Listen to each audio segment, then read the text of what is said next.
இந்த வீடியோவில் நாம் ஒரு ஓகே மற்றும் நாட் ஓகே வாகனத்தின் தொடக்கத்தை காண்போம், அதாவது பிழை குறியீடு கொண்ட வாகனம் மற்றும் பிழை இல்லாத வாகனம்.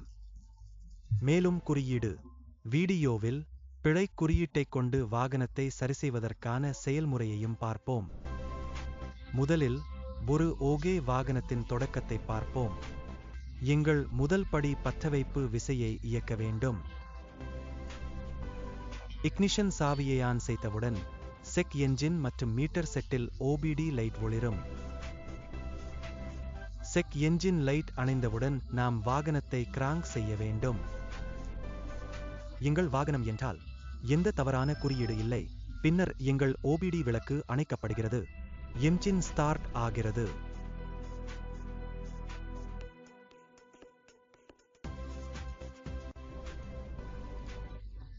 சிக்கலான வாகனத்தை ஸ்டார்ட் செய்வது. முதலில் இக்னிஷன் கீயை ஆன் செய்யவும். இக்னிஷனை ஆன் செய்த பிறகு என்ஜினை சோதிக்கவும். மீட்டர் செட்டில் ஓபிடி லைட் ஒளிரும். செக் என்ஜின் லைட் அணைந்தவுடன் வாகனத்தை கிராங்க் செய்யவும்.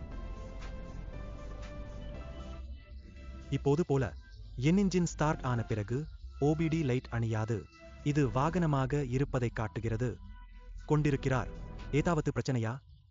அதைத் தொடர்ந்து பிழை குறியீடு தொடர்பானது அந்த சிக்கல் மீட்டர் செட்களில் காட்டப்படுகிறது.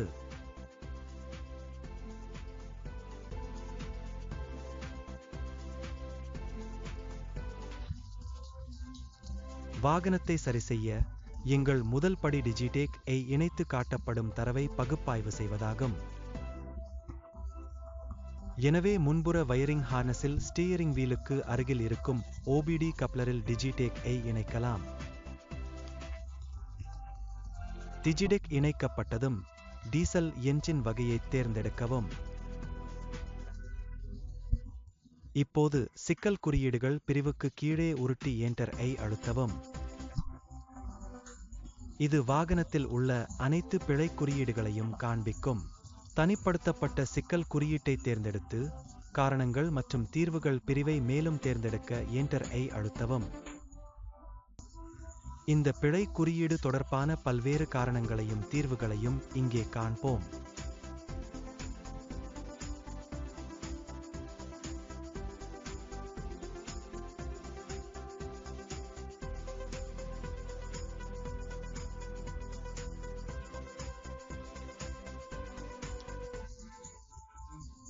இப்போது இந்த ஏரர் கோட் தொடர்பான பல்வேறு காரணங்கள் மற்றும் தீர்வுகளை பார்ப்போம். பிழை குறியீட்டின் விளக்கம் சமிக்ஞை வரம்பை காட்டுகிறது. வினையூக்கி வேறுபட்ட அழுத்தத்திற்கு உயர் சரிபார்க்கவும். காரணங்களுக்கு நகரும். முதலில் ஒரு இணைப்பான் அகற்றப்பட்டது. இரண்டாவது சென்சாருக்கான கம்பி துண்டிக்கப்பட்டது. மூன்றாவது K59 பேட்டரி அல்லது 5 வோல்ட் சப்ளைக்கு ஷார்ட் செய்யப்பட்டது மற்றும் நான்காவது ஒரு சென்சார் பழுதடைந்தது.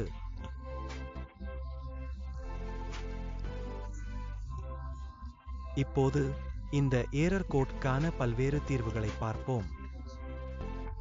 முதலாவது இணைப்பியின் இறுக்கமான இணைப்பை சரிபார்க்கவும். இரண்டாவது சென்சாருடன் கம்பிகளின் தொடர்ச்சியை சரிபார்க்கவும். மூன்றாவது சென்சாரை மாற்றவும்.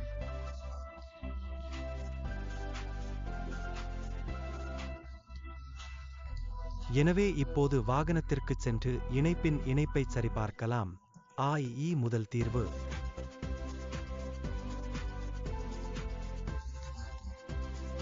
வாகனத்தில் டிஃபரன்ஷியல் பிரஷர் சென்சார் சேசியின் பின்புறத்தில் உள்ளது. இந்த டிஃபரன்ஷியல் பிரஷர் சென்சாரின் கப்ளர் இணைக்கப்படவில்லை என்பதை நாம் காணலாம். எனவே முதலில் இந்த கப்ளரை இணைக்கலாம். இந்த கப்ளரை இணைத்த பிறகு இப்போது டிஜிடெக்கில் தெளிவான டிடிசி பகுதிக்கு கீழே உருட்டி செயலற்ற பிழை குறியீடுகளை அழிக்க என்டர் ஐ அழுத்தவும்.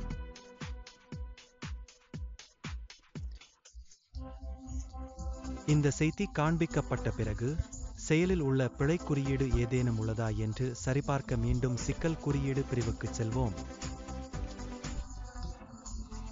பிழை குறியீடு எதுவும் இல்லை என்ற செய்தியை டிஜிடேக் காண்பிப்பதை இங்கே காணலாம்.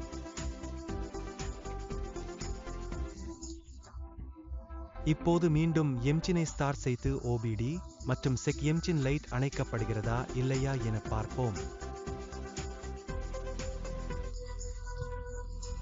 இப்போது நாம் காசோலை இயந்திரம் மற்றும் ஓபிடி ஒளி அணைந்து என்று பார்க்க முடியும் மற்றும் மீட்டர் தொகுப்பு எல்சிடி எந்த பிழை குறியீட்டையும் காட்டாது, ஆனால் கிலோமீட்டர் ரீடிங் மட்டுமே.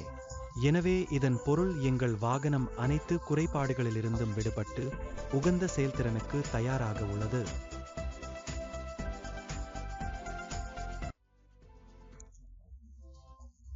இந்த வீடியோவில் டிஜிடேக் ஐ பயன்படுத்தி வாகனத்தின் அடிப்படை சரிசெய்தல் குறித்து அறிந்தோம். நான் நம்புகிறேன் வீடியோ விரும்புகிறீர்களா?